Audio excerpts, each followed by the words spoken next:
Buenas tardes, señores estudiantes, muy bien, bienvenidos. Me alegra de estar de nuevo con ustedes, les agradezco su comprensión. El día viernes no pude atenderles en virtud de tener algunas actividades académicas programadas en la ciudad de Quetzaltenango.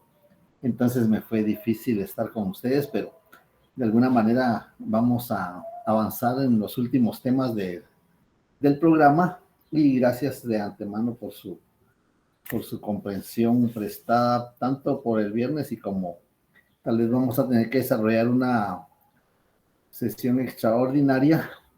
En una oportunidad recuerdo yo que el licenciado Giovanni Orellana me pidió favor de que les diera el periodo. Voy a coordinar con él si hay posibilidades de que me permita él utilizar uno de sus periodos o si ya terminaron algún otro programa que ustedes me puedan informar para poder aprovechar algún periodo entre semana. Solo quisiera pedirles favor de que me recordaran qué fue el último tema que habíamos visto para poder continuar. Yo recuerdo que estábamos analizando el tema del documento, pero no sé hasta dónde nos pudimos haber quedado. Buenas tardes.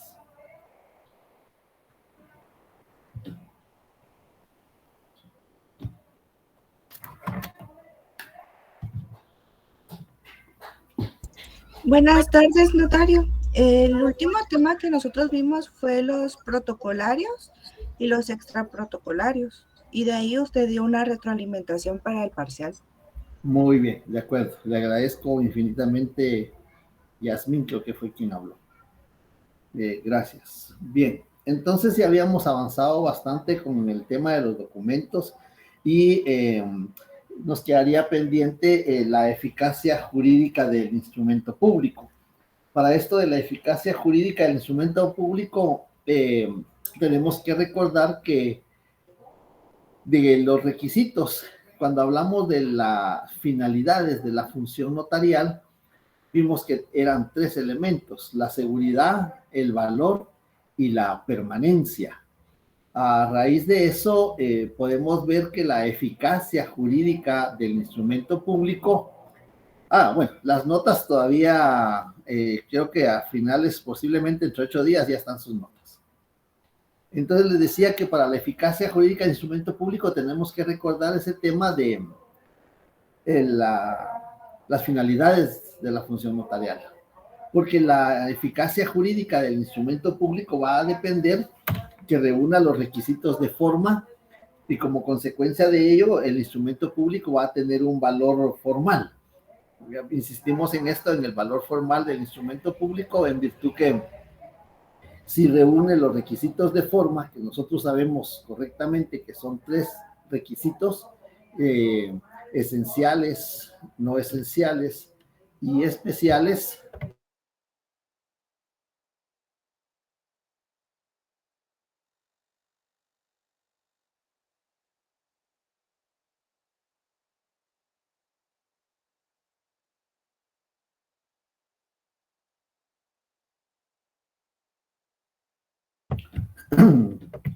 Entonces les decía que de ello va a depender la eficacia del instrumento público, que cumpla esos requisitos. Como consecuencia de ello, lo hemos encontrado en el artículo 186, que los documentos extendidos por notario producen fe y hacen plena prueba, salvo el derecho de las partes de redarguirlos de nulidad. Aquí viene lo esencial de este tema de la eficacia del instrumento público.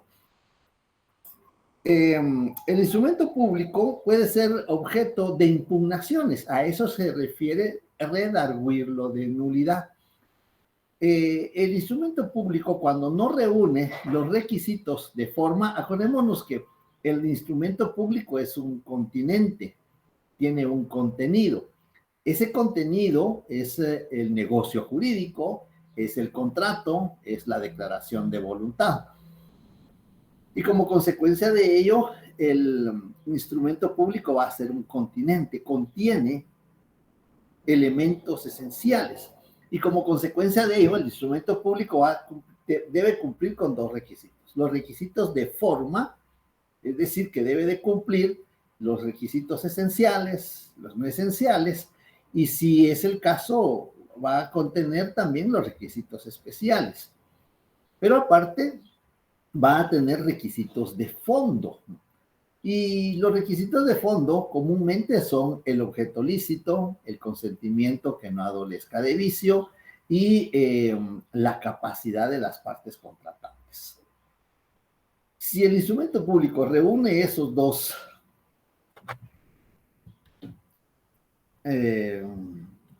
vamos a ver, alguien me está escribiendo por ahí. Si el instrumento público reúne esos dos requisitos, tanto de forma como de fondo, pues va a ser eficaz, va a tener eficiencia, va a tener, el instrumento público va a surtir los efectos. ¿Cuáles son esos efectos? Bueno, los efectos que va a surtir el instrumento público son, uno, efectos registrables. Es decir, que el instrumento público, a través de una reproducción que nosotros le llamamos testimonio, se puede inscribir en los distintos registros públicos. En el Registro General de la Propiedad, tanto el de la zona central como el de Quetzaltenango, el Registro Mercantil General de la República, el Registro Electrónico de Poderes y los registros del Registro de Personas Jurídicas, el Registro Civil del Registro Nacional de las Personas, donde se va a poder inscribir los testimonios que reproducen, las copias que reproducen el instrumento público. Esas copias se llaman testimonios. Así lo determina el artículo 66 del Código de Notariado. Y entonces el instrumento público va a ser eficaz porque se puede inscribir en el registro a donde corresponde el acto o contrato. Si el instrumento público no reúne los requisitos de forma o de fondo, entonces lo van a suspender en los registros, no lo van a inscribir porque no reúne tanto los requisitos de forma como los requisitos de fondo. Así es que tenemos que tener mucho cuidado porque los requisitos de fondo van a depender del negocio jurídico que va a contener el instrumento público. Y entonces tenemos ahí que tiene efectos registrables, es decir, se van a poder inscribir los actos o contratos en el registro que corresponda. Y eso lo podemos tener, por ejemplo, en el artículo 69 del Código de Notariado, donde se determina que para presentar el testimonio de un instrumento público en el registro debe de ir adjunto a un duplicado, a una copia. Otro efecto que tiene también tiene efectos fiscales, porque en el testimonio, por eso es que empezamos a leer ya las leyes tributarias, tanto el impuesto al valor agregado como la ley del timbre fiscal, donde vamos a encontrar los impuestos a que están afectos los actos o contratos que contiene el instrumento público que autoriza el notario. Algunos actos están exentos, algunas personas están exentas, y eso está regulado en las leyes tributarias. Por eso me permití remitirle los artículos relacionados con las leyes tributarias a efecto de poder determinar este efecto que tiene el instrumento público. Tiene un efecto entonces tributario o impositivo de los efectos fiscales a que están afectos los actos o contratos que contiene el instrumento público. Entonces llevamos la eficacia tanto en la inscripción del registro, la eficacia para el pago de los impuestos a que están afectos los actos o contratos, y también tenemos que constituyen en un momento determinado, constituyen título ejecutivo. En el artículo 327 del Código Procesal Civil y Mercantil, constituyen título ejecutivo los testimonios de las escrituras públicas. Y entonces vamos a encontrar que también tiene efectos ejecutables. Cuando el instrumento público contiene cantidad líquida exigible y que tenga un plazo, lógicamente tendrá que ser del plazo vencido, entonces puede constituir, constituye, sin el puede, constituye título ejecutivo.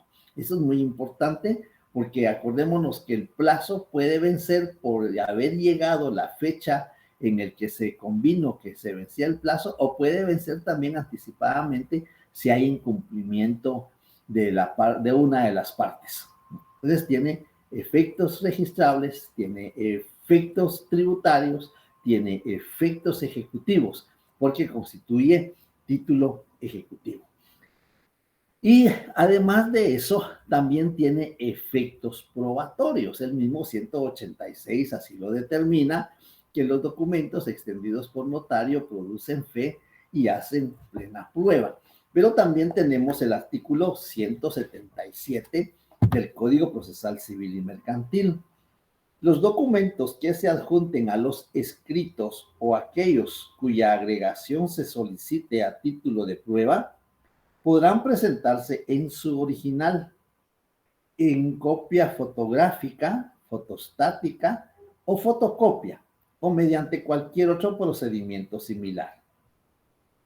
Los documentos expedidos por notario podrán presentarse en copia simple legalizada, a menos que la ley expresamente exija el testimonio. Las copias fotográficas y similares que reproduzcan el documento y sean claramente legibles se tendrán por fidedignas, salvo prueba en contrario. Si el juez o el adversario lo solicitaren, deberá ser exhibido el documento original. El documento que una parte presente como prueba siempre probará en su contra. Entonces vemos ahí que los documentos extendidos por notario, hay una parte ahí que nos interesa, que los documentos extendidos por notario pueden presentarse como copia legalizada, salvo que la ley exija que se presente el testimonio original. Entonces, ahí tenemos la eficacia del instrumento público en cuanto a sus efectos. Tiene efectos registrables, tiene efectos fiscales, tiene efectos probatorios, y como consecuencia de eso vemos también en el artículo 178, podrán presentarse toda clase de documentos, así como fotografías, fotostáticas, fotocopias, radiografías, mapas, diagramas, calcos y otros similares. No serán admitidas como medio de prueba las cartas dirigidas a terceros, salvo que en materia relativa al Estado civil. Acordémonos que la propia Constitución Política de la República determina, estamos leyendo el 177 y 178 del Código Procesal Civil y Mercantil.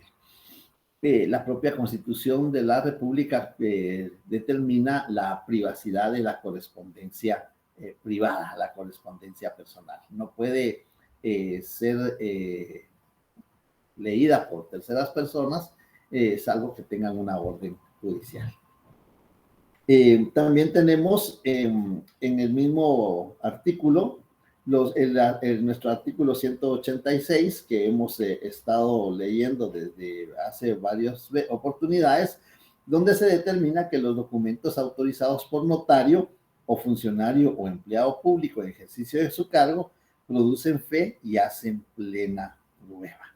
Y tenemos la impugnación de los documentos, pero veamos primero, recapitulando los efectos. La eficacia del instrumento público depende que cumpla con los requisitos, de forma, ustedes ya saben que son 3, no todos los instrumentos deben contar con los 3, pero por lo menos sí con 2, salvo que se trate de testamentos o donaciones por causa de muerte. Pero hay otros instrumentos públicos, como por ejemplo, las constituciones de sociedades, el sometimiento de un inmueble al régimen de propiedad horizontal, que deben de cumplir algunos requisitos específicos regulados en lo que nosotros hemos llamado derecho notarial aplicado. Y entonces vemos ahí que los efectos en cuanto al valor formal, la eficacia del instrumento público.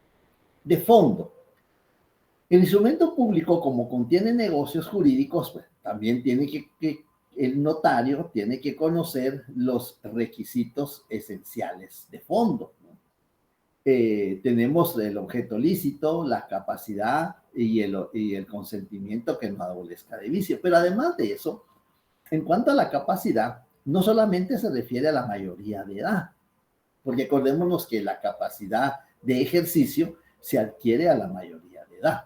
Y la capacidad de ejercicio consiste en que la persona ejerce sus derechos y contrae sus obligaciones por sí mismo, Y como consecuencia de eso, hay actos o contratos que además de esa capacidad de la mayoría de edad de poder ejercer los derechos y contraer obligaciones por sí mismo, también requieren algunos requisitos especiales. Por ejemplo, para disponer de los bienes de un menor, se necesita tener una autorización judicial, o para disponer de los bienes que está administrando la persona, también se necesita una autorización especial para poder disponer de ellos. Eso es en caso de necesidad y utilidad, que ustedes van a ver en su derecho notarial 3, cuando vean asuntos de jurisdicción voluntaria. Y entonces vamos a ver ahí prácticamente los requisitos de fondo.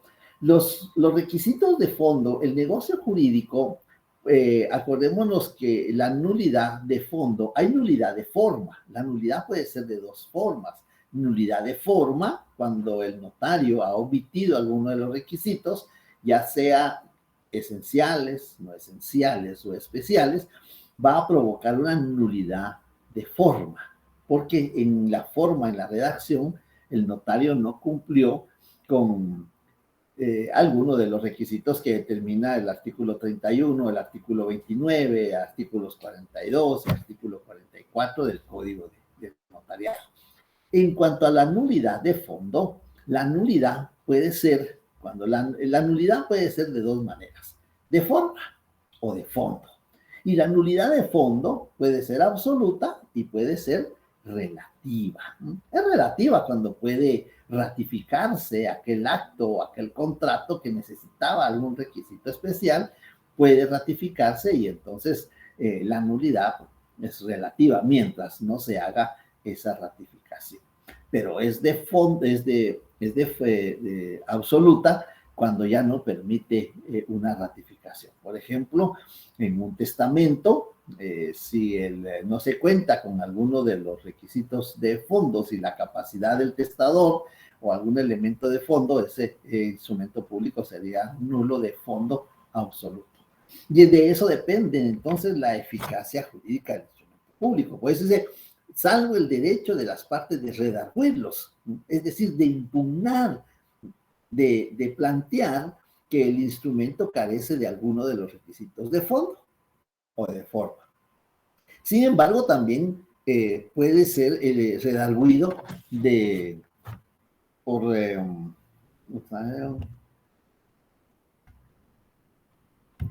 alguien está escribiendo algunas cosas ahí. También para el instrumento público puede ser redarguido de falsedad material o falsedad ideológica, que están regulados en los artículos 322 y 323 del Código Penal. Esto prácticamente ya se va por la vía penal cuando se va a redarguir el instrumento por falsedad. Se falseó, se faltó a la verdad y como consecuencia de ello hay una falsedad, que puede ser una falsedad material. Hay falsedad material cuando se altera un documento verdadero o se crea un documento que no existe. Y ahí puede ser material, puede ser ideológica cuando recae sobre la intención de las personas contratantes. Y entonces de eso depende la eficacia jurídica del instrumento público. Tanto la impugnación de él, que puede ser de nulidad, esta puede ser de forma o puede ser de fondo, la de fondo puede ser absoluta o puede ser relativa, y la nulidad por falsedad, que puede ser falsedad material o falsedad ideológica. Entonces tendríamos ahí, voy a buscar la presentación del otro tema, que es nuestro último tema del programa, que se denomina el protocolo. Yo creo que en esta posiblemente encontremos algo relacionado con el protocolo. Voy a ver si lo tenemos acá. Si no, les voy a pedir unos minutos para poder buscar esa presentación.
Afortunadamente aquí tenemos el tema del protocolo, llamado también registro notarial.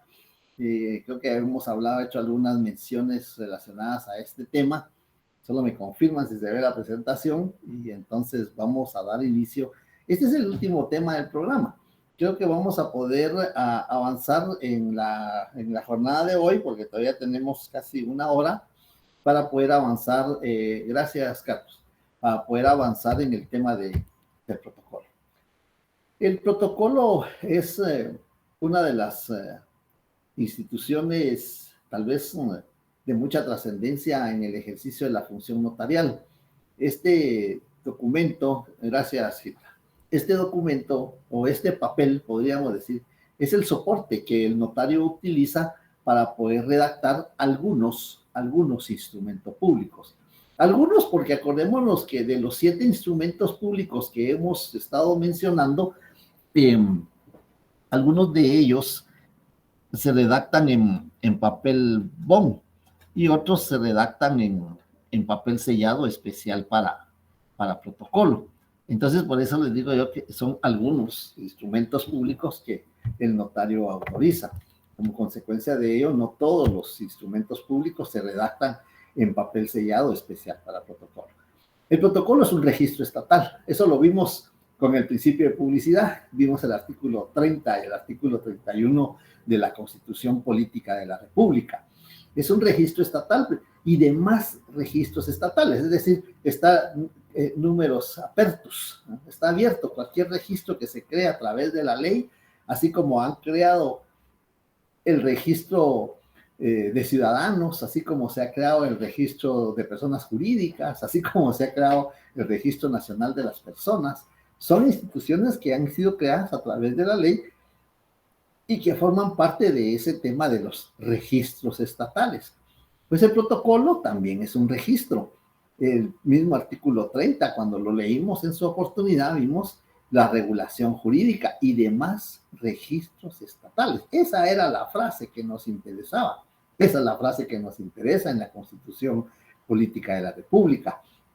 Pero el artículo 22 del Código de Notariado también le denomina de esa manera. Si leemos el artículo 22 del Código de Notariado, vamos a encontrar esa denominación.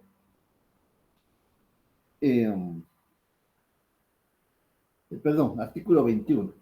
Salvo el caso de averiguación sumaria por delito, solo el inspector de protocolos está facultado para revisar totalmente el registro notarial. Entonces nos surge la duda. Aquí nos surge la duda. Cuando uno está estudiando y lee detenidamente, averiguación sumaria. Primera inquietud, ¿qué es una averiguación sumaria? Segunda inquietud, inspector de protocolos. ¿Quién será el inspector de protocolos? Y tercera inquietud, ¿qué es el registro notarial?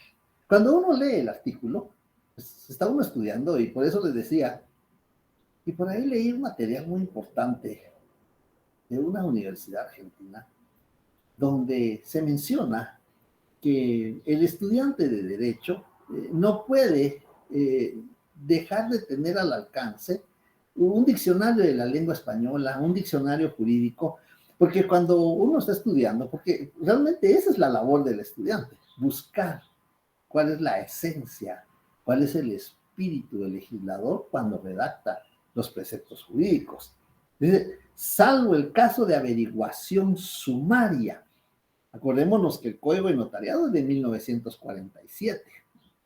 En 1947, tanto el Código Penal como el Código Procesal Penal que estaban vigentes eran totalmente diferentes, hasta el sistema que se seguía en aquel tiempo, totalmente diferente al sistema que se sigue o que se aplica en la actualidad. Entonces, esa averiguación sumaria, el Código Procesal Penal anterior al que se encuentra vigente, regulaba una fase sumaria. Y se llamaba una fase sumaria que era de 15 días, donde las diligencias que se practicaban eran en reserva y únicamente tenían acceso a esa información las partes, o sea, la parte agraviada y la parte sindicada, y sus abogados, nada más. Y de ahí se practicaban las diligencias que las partes podrían proponer o que el juez, más que todo que las partes proponían, porque aquí el sistema era diferente. Esa era la fase sumaria, esos 15 días, salvo el caso de averiguación sumaria, eran esos 15 días. Ahora se llama autoprocesamiento. Y entonces esa es la primera pregunta que nos hacemos. ¿Qué es eso de averiguación sumaria? Por delito, bueno, por el delito, eso sí ya sabemos que es un delito. Sin embargo, luego vamos a encontrar el inspector de protocolos. ¿Quién será el inspector de protocolos? Eso nos llama la atención y tenemos que irnos al artículo 84 del Código de Notariado para resolver la pregunta, la inquietud. En el artículo 84, y pongan mucha atención en esto, por favor, porque aquí sí, lo que yo les pido es que pongan atención, que lo lean despacio. Sí les quiero decir que tenemos que poner demasiada atención y ser muy cuidadosos, subrayar nuestros artículos, porque así se nos va a hacer fácil al momento de poder buscar en dónde están los elementos que se nos están pidiendo. En el artículo 84 del Código de Notariado, en la capital, el director del Archivo General de Protocolos, es decir, que tiene su territorio, tiene su área de competencia, en la capital es el director del Archivo General de Protocolos.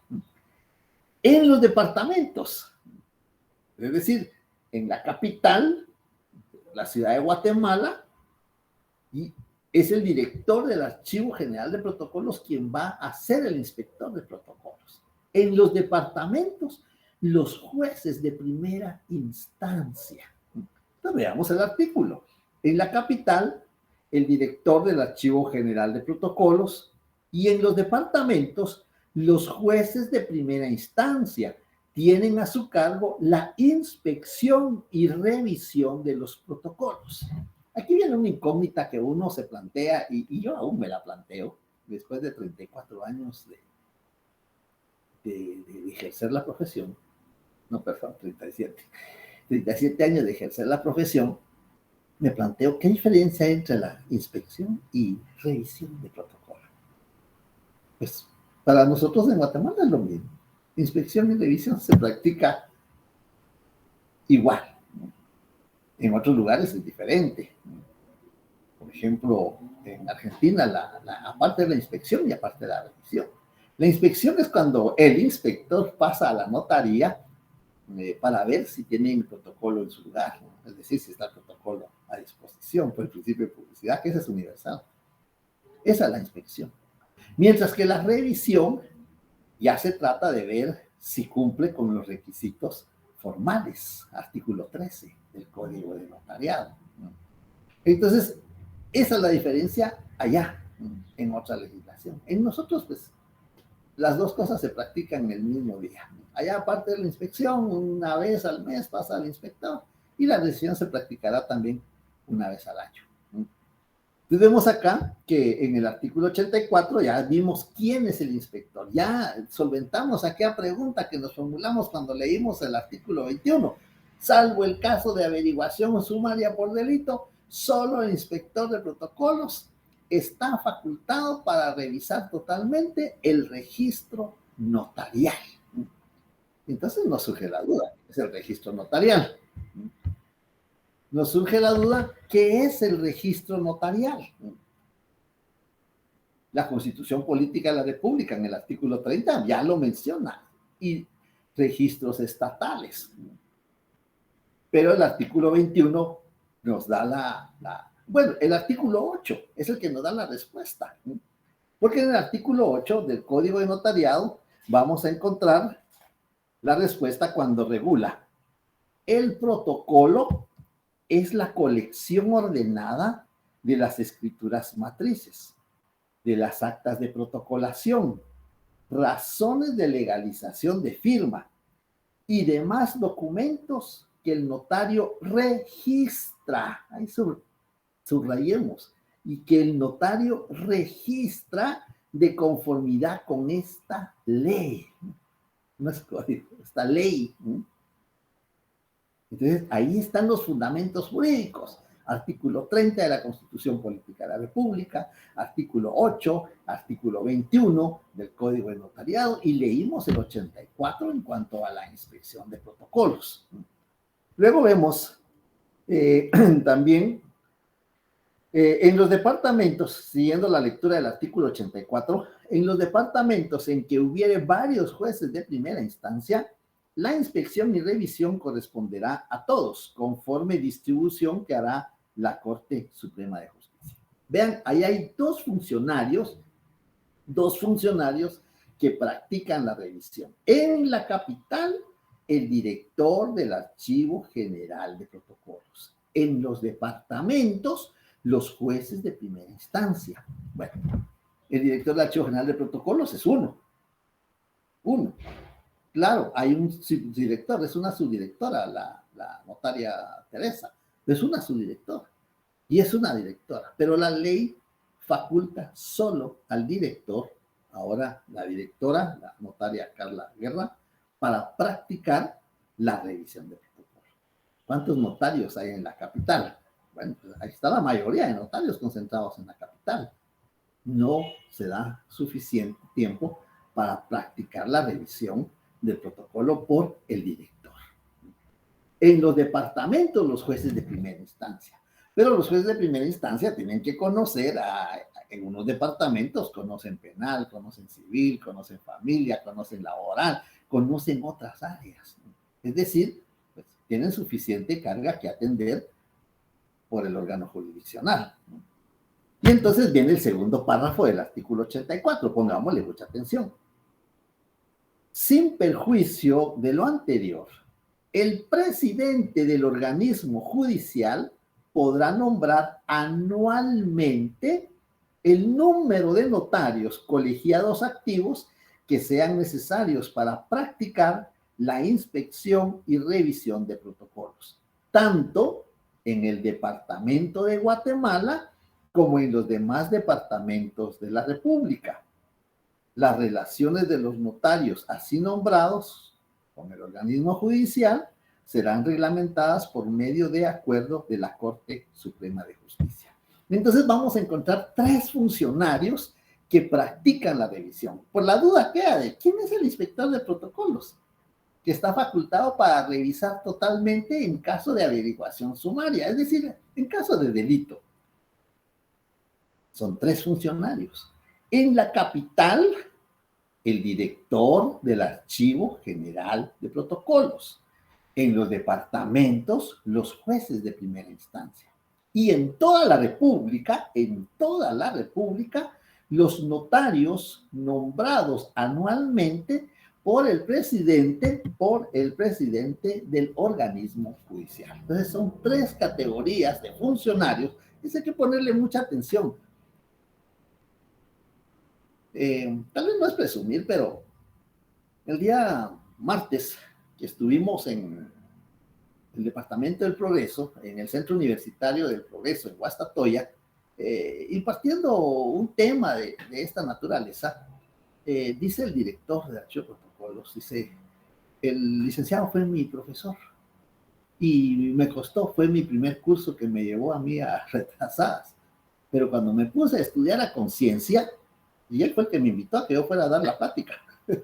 Cuando me puse a estudiar conciencia me di cuenta que el curso es fácil, porque todo está en la ley, todo está en la ley. Y les digo, antes no entraban leyes, antes lo que habían estudiado, lo habían estudiado. Por supuesto que no pedíamos artículos de memoria.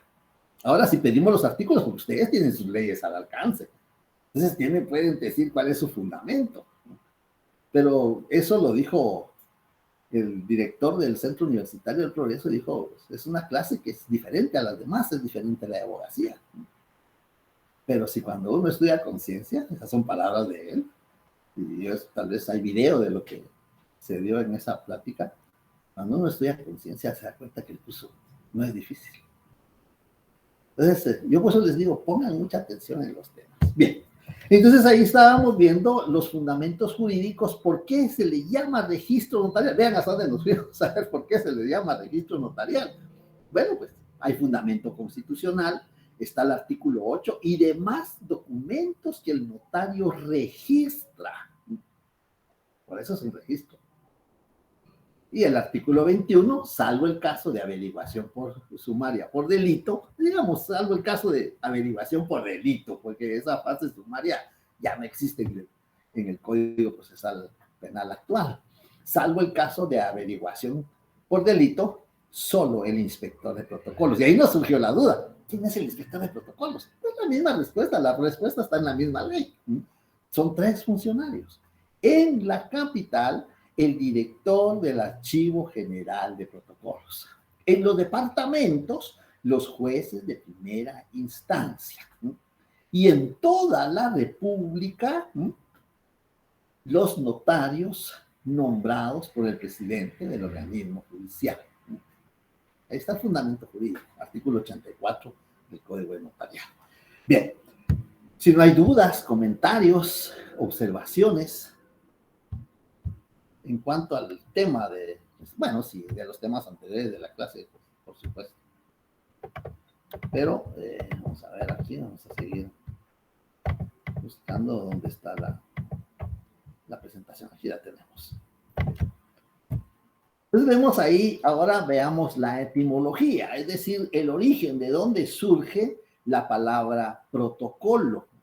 Bueno, pues los tratadistas en realidad aún no se han puesto de acuerdo de dónde surge la palabra protocolo. El protocolo se ha utilizado desde los tiempos de Justiniano, se ha utilizado el protocolo, por supuesto que a veces con otras denominaciones, pero tratando de ver de dónde surge. Y surge de un término griego y un término latín, que es protosicolium o colatio, y esto lo que quiere decir protos es primero en línea.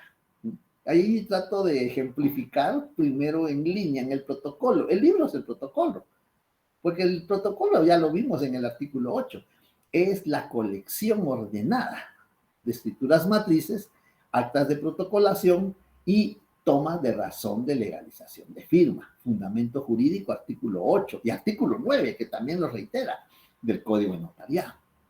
Entonces, primero en línea, primero está en las líneas, las hojas de protocolo tienen líneas, primero está en la línea y luego lo trasladamos a otra hoja que se llama traslado, llamado por nuestra legislación testimonio. La doctrina le llama traslados, copias o testimonios, y nosotros le llamamos testimonio.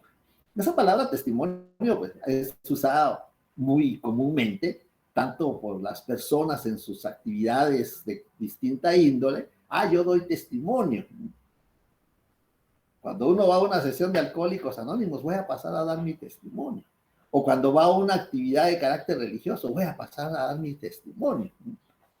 Eso es a nivel general. Pero para el profesional del derecho, para el jurista, el testimonio, para el abogado, ¿qué es el testimonio? Para el abogado, el testimonio es un medio de prueba, declaración de testigos. Eso es el testimonio para el abogado. Y para el notario, ¿qué es el testimonio? Pues para el notario, el testimonio es la copia fiel de la escritura matriz, del acta de protocolación, de la toma de razón de legalización de firma. Y eso no es que lo diga la doctrina, ni que lo diga yo. Está en el artículo 66 del Código de Notariado. Testimonio es la copia fiel de la escritura matriz, de la razón de auténtica o de legalización, o del acta de protocolación extendida en papel simple. Hagamos una anotación ahí porque este artículo regula en papel sellado, pero como no podemos, nosotros no somos legisladores, no podemos modificarlo, solo hagamos una anotación. Ahora, papel simple. Ya le voy a explicar y le voy a dar el fundamento jurídico, pero vamos a ir por pasos. Papel simple. Ahora, papel simple. Y sellada y firmada por el notario autorizante, el notario autorizante, o por el que deba de sustituirlo. Acordémonos que cuando el notario sale del territorio nacional, debe dejar el protocolo con otro notario de su confianza.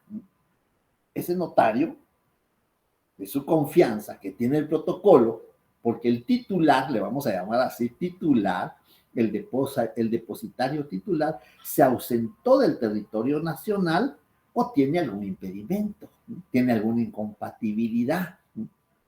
Y entonces el notario lo va a poder extender también, o por el notario que deba sustituirlo de conformidad con la presente ley, no código, con la presente ley. Entonces ahí tenemos, en el artículo 8, si ustedes se dan cuenta, en el artículo 8 tenemos la definición de protocolo. Y en el artículo 66 tenemos la definición de testimonio, desde el punto de vista notarial, ¿no? Bien, entonces vemos ahí que la etimología se deriva de las palabras protos, la palabra griega protos, primero en línea, primero en el original, ¿no? Y colium, colatio o colatio, cotejo o comparación. Pues cuando lo trasladamos a una hoja de papel simple y está en el protocolo, tenemos el instrumento público en el protocolo y luego lo trasladamos a una hoja de papel simple, lo cotejamos. Aunque ahora con las impresoras ya no hay necesidad de cotejarlo, porque cuando lo imprimimos de nuevo, ya no en papel sellado de protocolo, sino en papel simple, ¿sabes? Estamos seguros que lo que imprimimos en aquella hoja es lo que está contenido en el protocolo.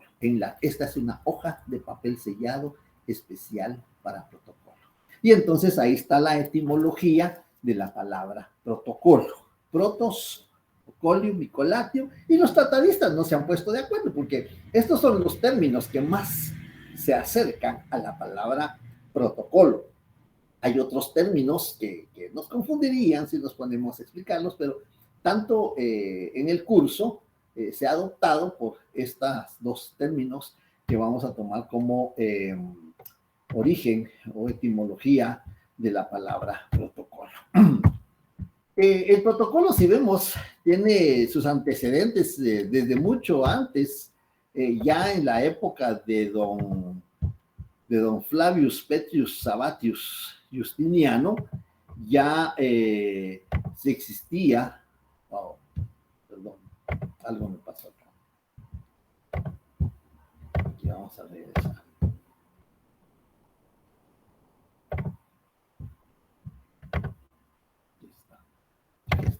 Les decía que ya en la época del emperador bizantino de los romanos, don Flavius Petrus Sabatius Justiniano, más bien conocido como Justiniano nada más, ahí hay que hacerle identificación de persona, usar un nombre incompleto.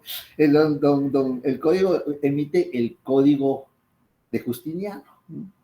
Y en Babilonia existió el emperador Hammurabi, quien emite el código de Hammurabi. Y ambos códigos, tanto el código justiniano como el código de Hammurabi, ya regulaban elementos esenciales para los escribas o los amanuenses, que se llamaban en aquella época amanuenses, porque únicamente no existía más que escribir a mano, y entonces ya tenía regulado. El código de Hammurabi era muy drástico, porque al amanuense que alteraba un documento, que faltaba la verdad, pues la sanción era amputarle la mano, ya no podía ejercer. Ese código era muy drástico, el código de Hammurabi, y eso es el del ojo por ojo, la ley del talento, ¿verdad? Entonces vemos ahí que el código, prácticamente los antecedentes, miren, desde el año 527, cuando fallece don Justiniano, ya existían elementos, y vamos a ver qué elementos tenía el código de Justiniano en cuanto, y nos vamos a dar cuenta, hace cuántos siglos que ya se empezó a regular lo concerniente a los escribas o a los amanuenses. También se les llamaba chartularis. Y entonces vamos a ver acá que ya existían algunos elementos. Vean la redacción, la escritura sumeria, que es una de las primeras escrituras que existió en la civilización humana. La escritura sumeria, la forma de escribir en aquella época no era de forma alfabética, sino que era por signos. Y esa era la forma de escribir en la época de don Justiniano.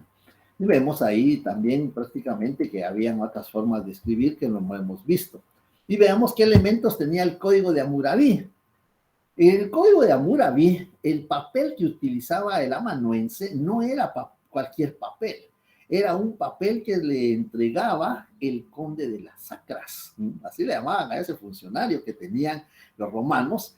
Y él le entregaba el papel al amanuense.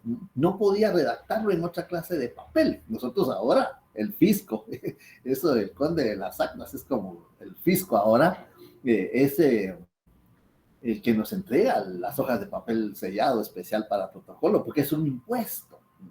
Ese es un impuesto que pagamos los notarios. Si nosotros leemos el artículo 6 de la ley del timbre fiscal y papel sellado especial para protocolo, vamos a encontrar que este artículo determina: se crea un impuesto de papel sellado especial para protocolo que deben pagar los notarios. Ese es un impuesto. Entonces, veamos que el código justiniano ya tenía la fecha de entrega. ¿Se acuerda cuando vimos que también, y por aquí lo vamos a ver más adelante, cuando recibimos el lote de protocolo, que está compuesto por 55 hojas, de conformidad con el artículo 23 y 24 de la ley del timbre fiscal, tenemos que firmar un libro. Esto está regulado también en el artículo 9 del Código de Notariado. En el artículo 9 del Código de Notariado se determina en el artículo 9, las oficinas fiscales venderán exclusivamente a los notarios en ejercicio el papel para protocolo en lotes de 25 pliegos, por lo menos, guardando en estos el orden correlativo. Aquí viene lo que está aquí regulado con la fecha de entrega. Dichas oficinas anotarán la venta en un libro de registro, en el que se consignará la serie y el número del papel, el nombre y la firma y sello del notario que lo recibe para sí o por encargo de otro notario. Entonces, ahí dentro de los requisitos de ese libro, lo vamos a ver más adelante, está que debemos de consignar la fecha en que estamos recibiendo las hojas de papel de protocolo. La fecha de redacción, ya en el Código Justiniano se consignaba que se exigía que debe de consignarse la fecha de redacción del documento. Nosotros lo encontramos en el artículo 29, el lugar y la fecha del otorgamiento. El papel... Sí, de 9 de la mañana al mediodía, o sea, yo te avisaría si quisiera que estuvieras así atento. Gracias. Bien. La fecha de redacción, que es uno de los requisitos que nosotros tenemos en el artículo 29, requisitos de forma.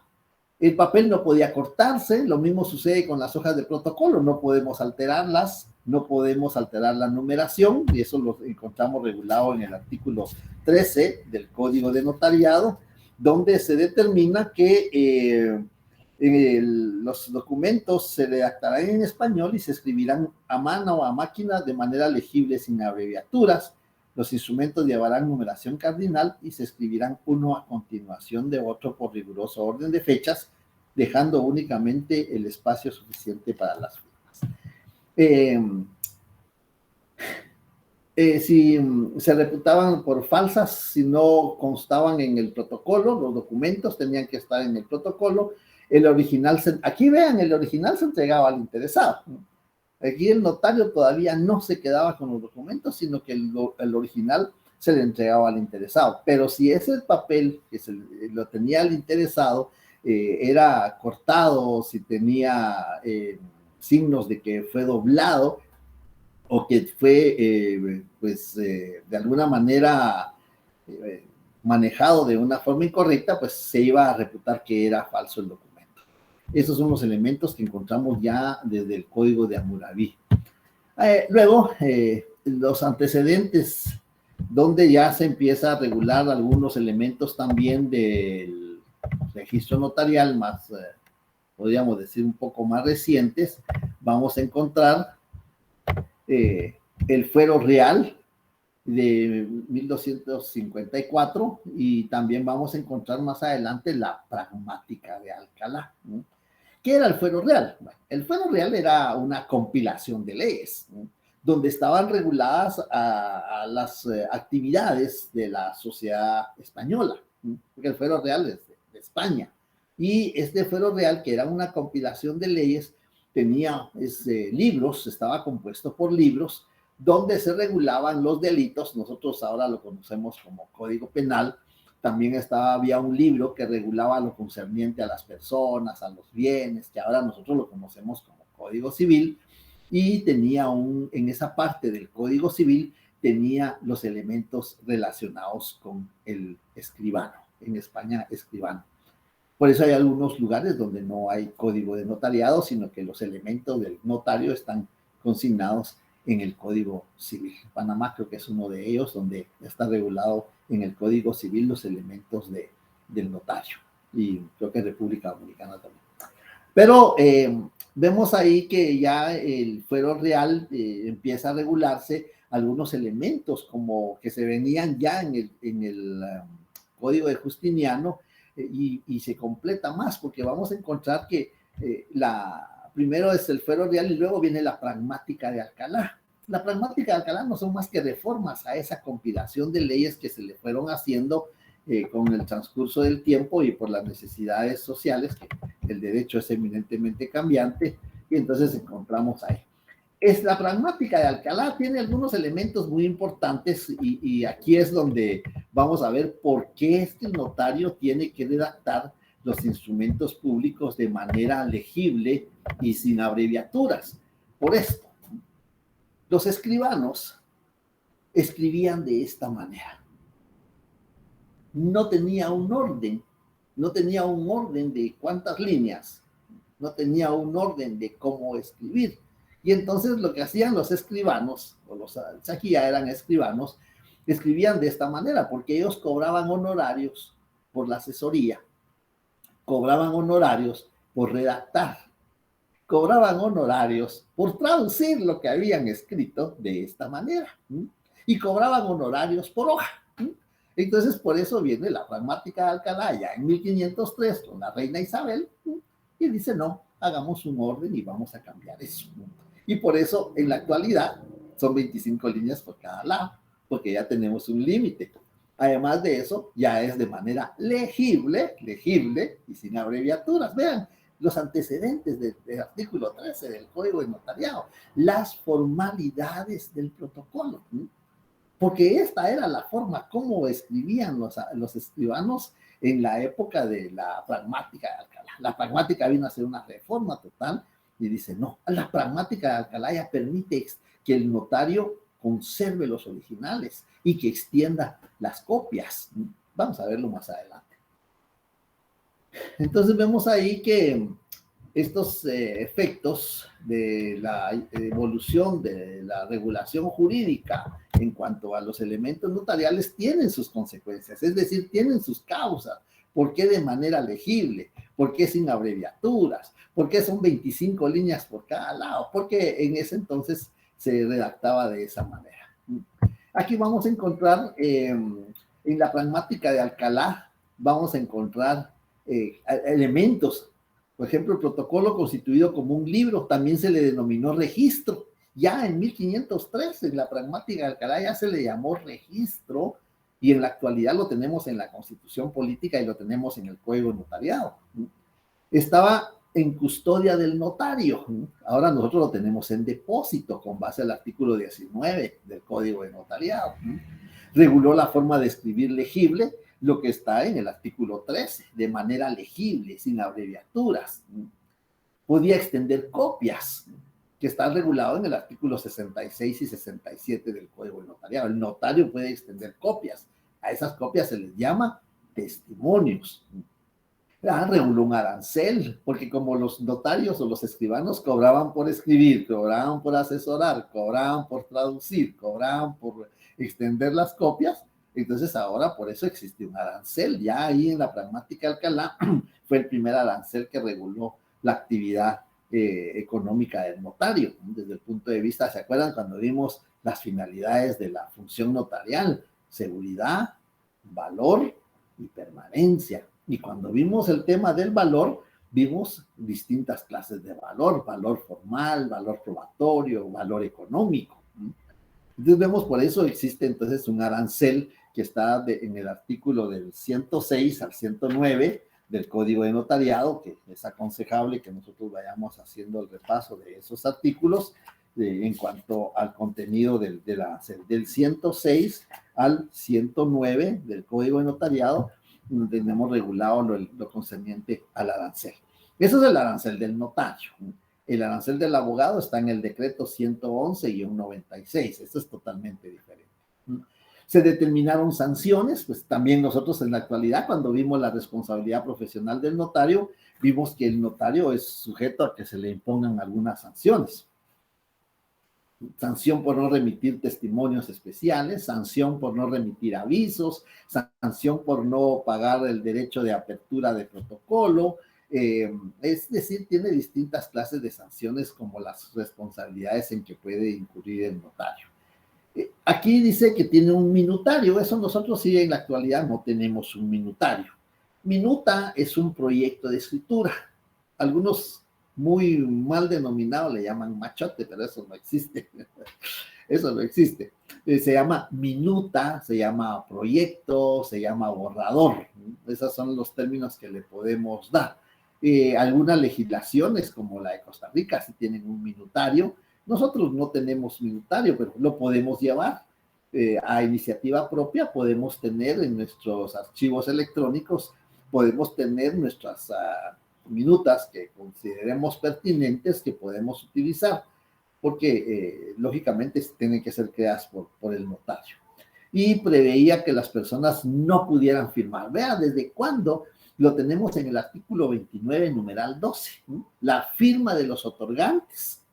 Y en caso que no pueda firmar, dejará la impresión dactilar del dedo pulgar derecho, u otro que va a especificar el notario, pero en este caso debe de firmar un testigo a su ruego, ¿no? Eso, por favor, vean, acuérdense muy bien, no es solo de dejar la impresión dactilar, debe de firmar un testigo a su ruego, ¿no? Ya en el próximo semestre que empezamos a redactar los instrumentos, ya vamos a ver cómo se redacta esa parte cuando la persona no puede o no sabe firmar y deja la impresión dactilar o digital del dedo pulgar derecho. Si no puede con el dedo pulgar derecho, que lo tiene enyesado, que lo tiene inutilizado por el momento, pues puede dejar la impresión dactilar del dedo pulgar izquierdo.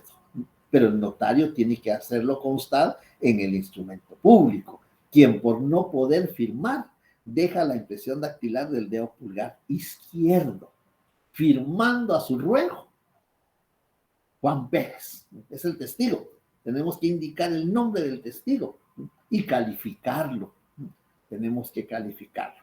Ese ya es tema del otro programa, Notariado 2, pero en el artículo 52 del Código de Notariado se determina qué requisitos debe de contener los testigos: civilmente capaz, idóneos y conocidos del notario. Entonces, vamos a consignar eso. Quien por no poder firmar, deja la impresión dactilar o digital del dedo pulgar izquierdo, firmando a su ruego Juan Pérez, persona civilmente capaz, idónea y de mi conocimiento.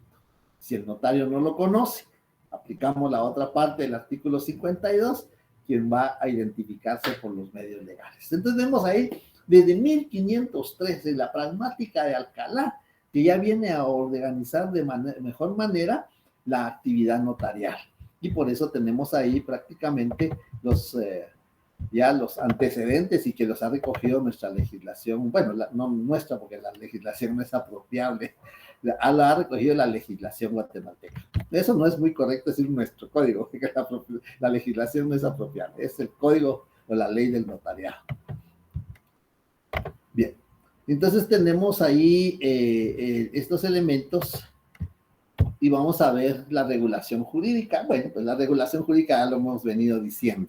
El artículo 30, la publicidad, lo que nos interesa a nosotros, muchos hasta me copiaron este artículo, pero a mí lo que me interesa es esa parte que datos suministrados por particulares, que son nuestros clientes, bajo garantía de confidencia. Ustedes ya leyeron el Código de Ética Profesional y el Código de Ética Profesional determina, artículo 4 o 5, que guardar el secreto profesional es un deber y un derecho del notario. Es un deber y es un derecho del notario. Y entonces ahí se aplica. Podríamos consignar aquí en el artículo 30b, el artículo, creo que es el 4 o 5 del Código, el Código de Ética. Aquí lo vamos a buscar. Por eso es que hay que tener las leyes al alcance. 5, hay un artículo 5. Secreto profesional. Guardar el secreto profesional constituye un deber y un derecho. Aquí, por supuesto que aquí menciona el abogado, pero acordémonos que esta misma ley, en el artículo 34, nos determina los postulados, derechos, deberes y obligaciones que quedan explicitados anteriormente deben ser también observados por los notarios. Entonces, ahí está el fundamento jurídico. Vean cómo vamos haciendo la concatenación de los artículos, que es lo que yo necesito que ustedes me hagan, por favor, porque ya están en el 7º semestre. Yo me recuerdo que en alguna oportunidad me decía un estudiante allá, cuando hace muchos años que estábamos presencialmente, me dice, ay, es que nosotros no sabemos nada. Claro que sí, si ya van en el 7º semestre, si están aquí es por algo, ¿no? Porque ya saben cómo se lee, cómo se estudia, cómo se interpretan, y ya tienen algunos elementos de la legislación. Bien, entonces tenemos ahí, y luego tenemos en el artículo 31 lo relacionado al registro notarial. El protocolo, ya lo mencionamos, en el artículo 8 está la definición jurídica. ¿En qué se comprende? Bueno, aquí lo que tenemos que tener mucho cuidado, y acordémonos de esto, que tenemos que tener mucho cuidado con esto, es porque el artículo 8, además de lo que está regulado en él, vamos a tener regulado también lo concerniente al 962 del Código Civil. El artículo, esto es muy importante, el Código Notariado de 1947. Entra en vigencia el 1 de enero de 1947. Ahí entra en vigencia el Código de Notariado.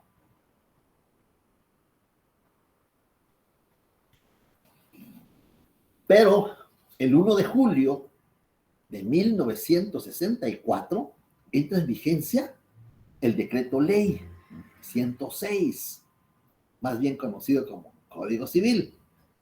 Y en el artículo 962 viene a incorporar otro instrumento público. Entonces aquí en el artículo 8 tenemos que anotar, ver 962 del Código Civil. Y pues si ustedes quieren, pues pueden anotar el Código Civil, entró en vigencia el 1 de julio de 1964. Yo no soy muy bueno para las fechas, pero la vez pasada les conté que hay que asociar. En Guatemala hay una famosa colonia del 1 de julio, para 1 de julio. Hay que asociarlo. Y 1964, pues yo lo asocio porque tenía 4 añitos. Entonces digo yo, bueno, se me quedó muy fácilmente esa fecha. Y entonces vemos que ahí hay un cambio. La ley posterior modifica a la ley anterior. Y entonces agregamos ahí en el artículo 8, si ustedes quieren, ver 962 del Código Civil. O si ustedes quieren, además, la transcripción del acta notarial que autoriza el testamento cerrado. De cualquiera de las dos maneras ustedes pueden hacer sus acotaciones, y entonces al momento de estudiar y al momento de responder, pues les va a ser más fácil. Lo que hay que hacer es poner empeño en esto. Eso es lo que hay que hacer, ponerle dedicación. Y luego en el artículo 9, que reitera las escrituras matrices, las actas de protocolación y razones de legalización de firma se extenderán en papel sellado especial para protocolo. 3 instrumentos, pero como en 1964 entró en vigencia el Decreto Ley 106, entonces ya son 4. También ahí hay que agregar el 4. Solo esos 4 instrumentos se redactan en papel sellado especial para protocolo. Bien, ya avanzamos bastante. No sé si hay alguna duda, algún comentario, alguna observación. Hoy han venido muy calladitos. Ahí está el artículo 962, Decreto Ley 106, y ahí está prácticamente la regulación. Y está el artículo 43 de la Ley del Organismo Judicial, porque acordémonos que también los cónsules de agentes diplomáticos también tienen registro notarial, es decir, también tienen protocolo.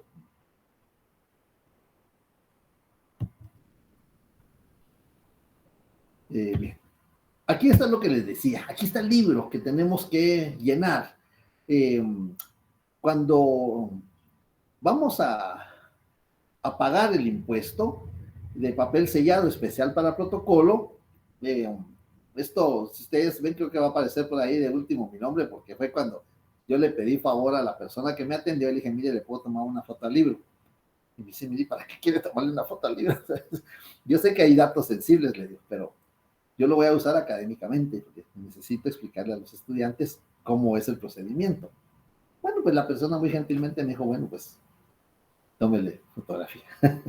Entonces vemos ahí que están las columnas donde se va a consignar la fecha. ¿Se acuerdan que el conde de las Santas Sacras era el que le fijaba la fecha a las hojas de protocolo, al papel que usaban los amanuenses?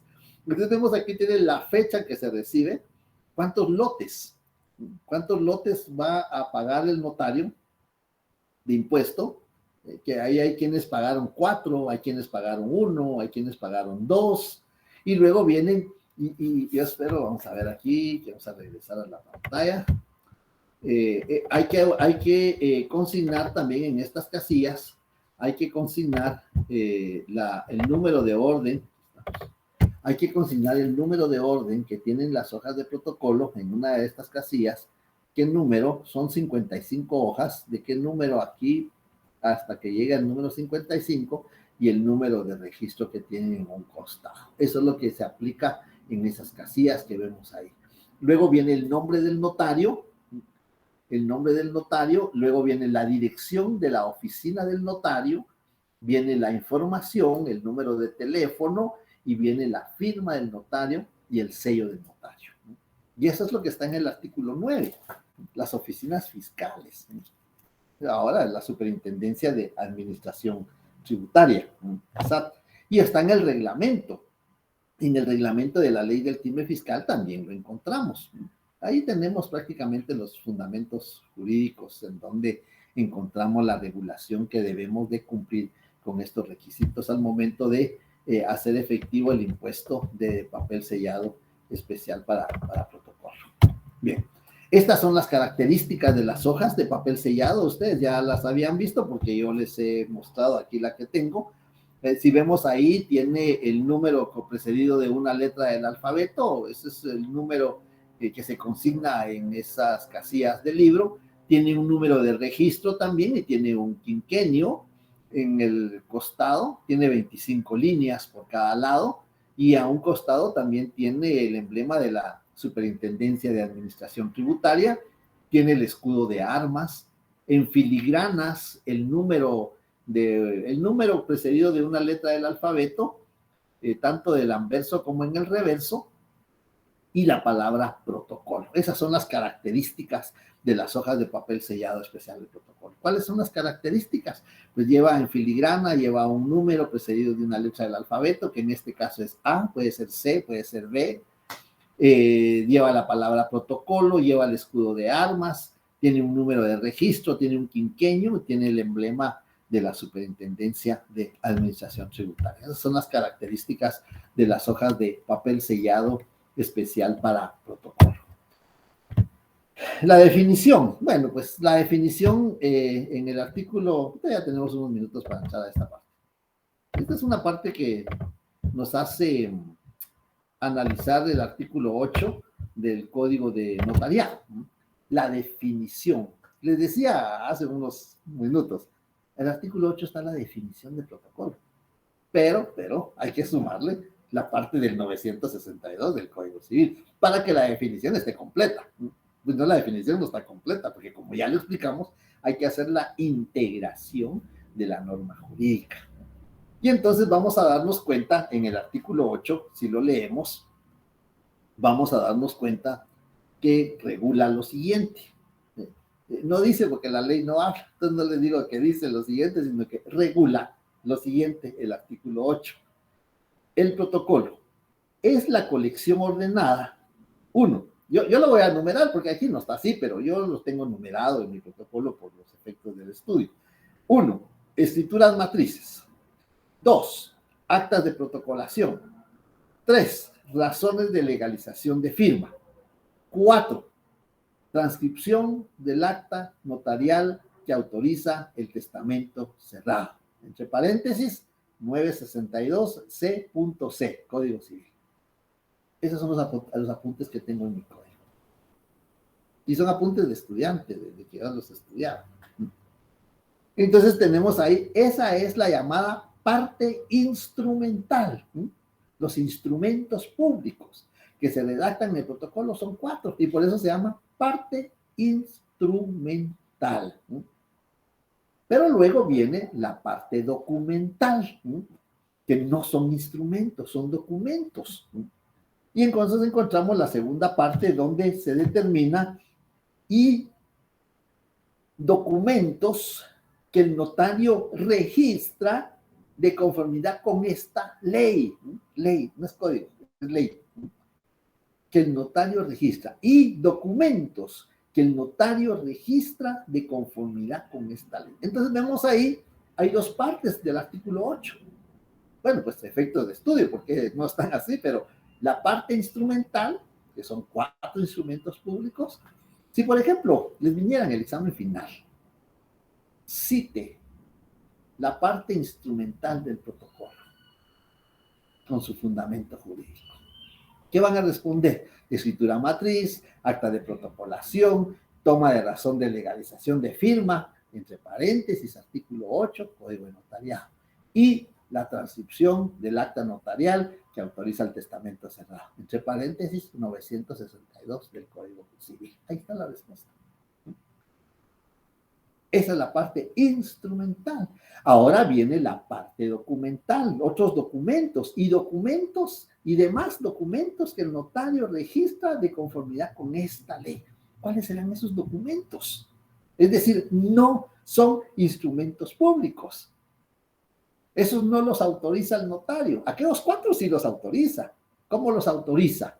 Pues con la firma del notario precedida de las palabras, ante mí. Y cuando el notario sea el propio otorgante, precedida de las palabras, por mí y ante mí. Ahí está la autorización. Entonces, esos son instrumentos públicos porque están autorizados. Ahora, los documentos no están autorizados. ¿Y cuáles son los documentos? Pues vamos a encontrar el primer documento, que está regulado en esta ley. Cuando yo he hecho estas preguntas en el examen técnico profesional, les pido que me expliquen el artículo 8. Es un articulito, es pequeño. Y le digo, por favor, léalo, y me lo explica. Y me repite lo mismo que está ahí. No, ya lo leyó. Explíquelo.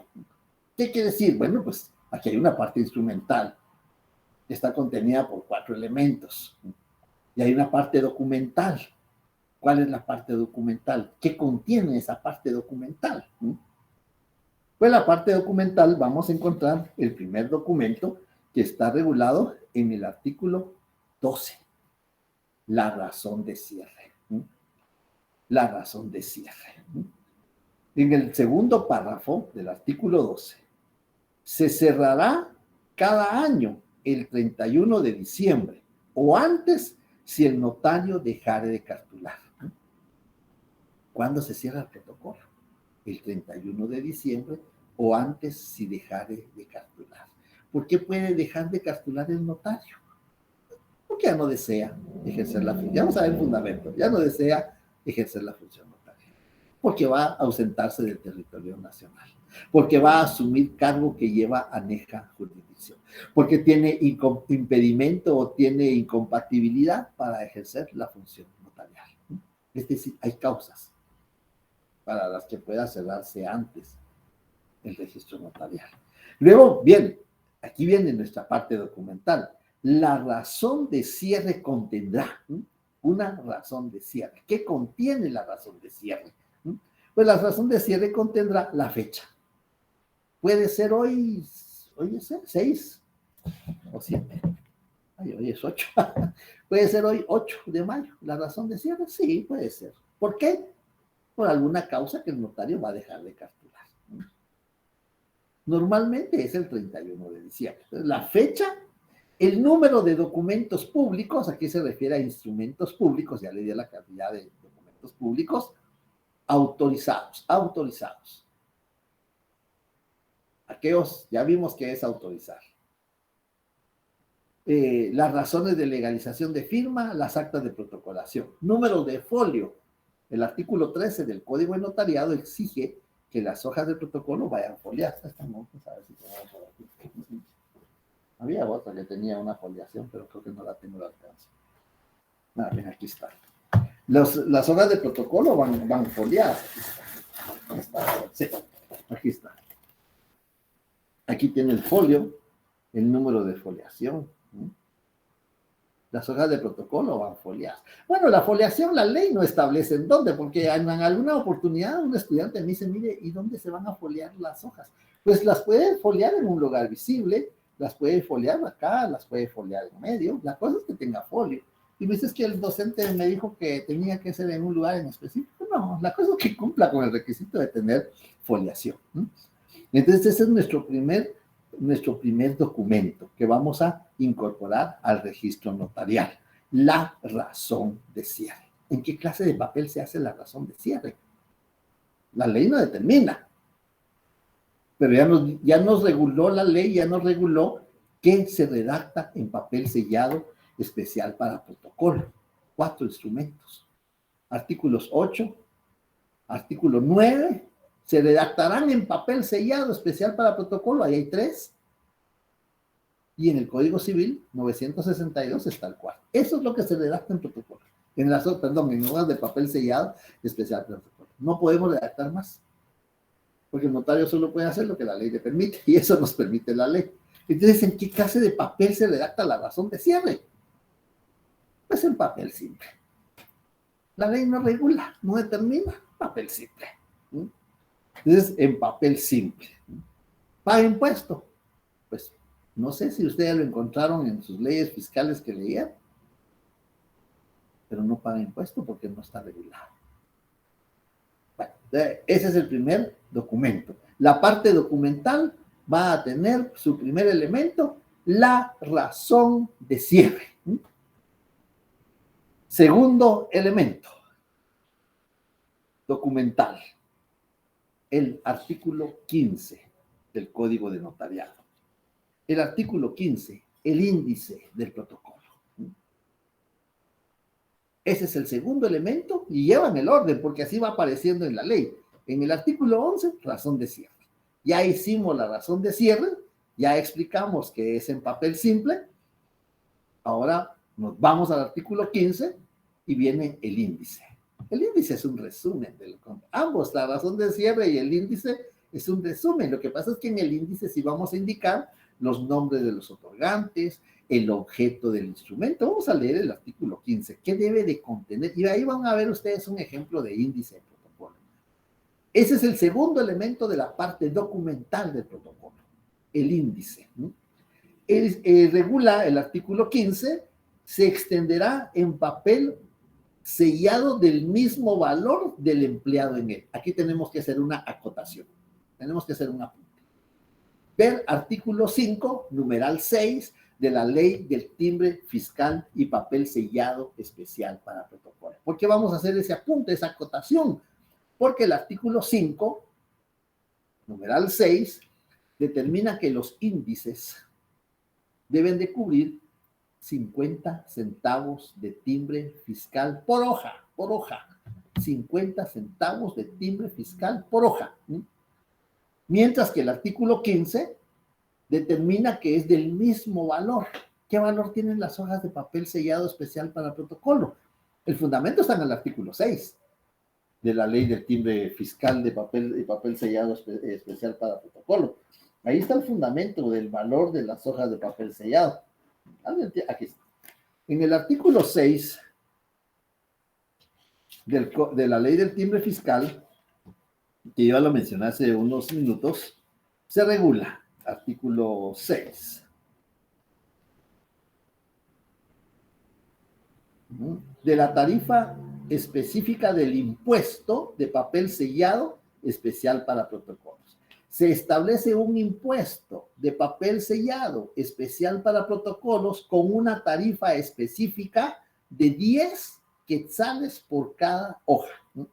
Cada hoja de protocolo tiene un valor de 10 quetzales. Ese valor, aquí va el valor, 10 quetzales en el escudo de armas, abajo, ahí se determina 10 quetzales. Y entonces, el artículo 15 determina que van a ser en hojas del mismo valor. Pero como ya no existe, existían dos clases de papel sellado. El papel sellado especial de protocolos que utilizan los notarios y el papel sellado.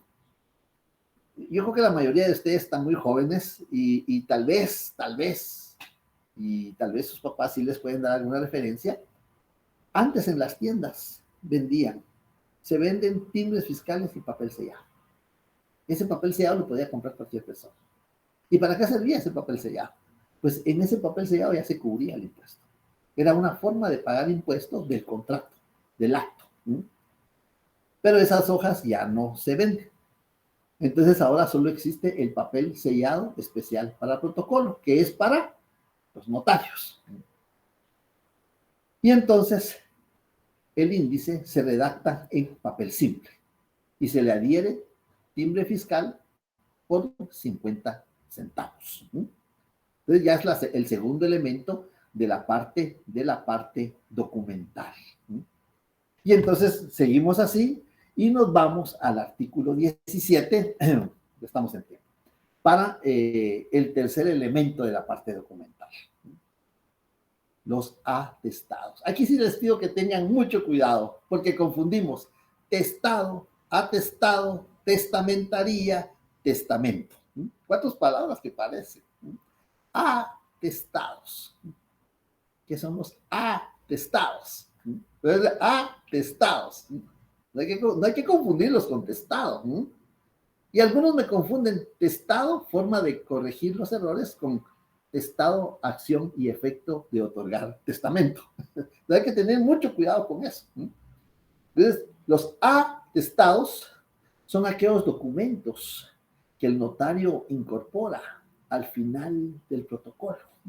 En el artículo 17, el notario agregará al final del tomo respectivo del protocolo los atestados referentes a los instrumentos que autorice, si no hubieran sido transcritos, y la constancia del pago a que se refiere el artículo 11 de esta ley. Es decir, cuando iniciamos el año que vamos a cartular, cuando iniciamos el año, que puede ser en cualquier mes del año, pagamos 50 quetzales por derecho de abrir protocolo.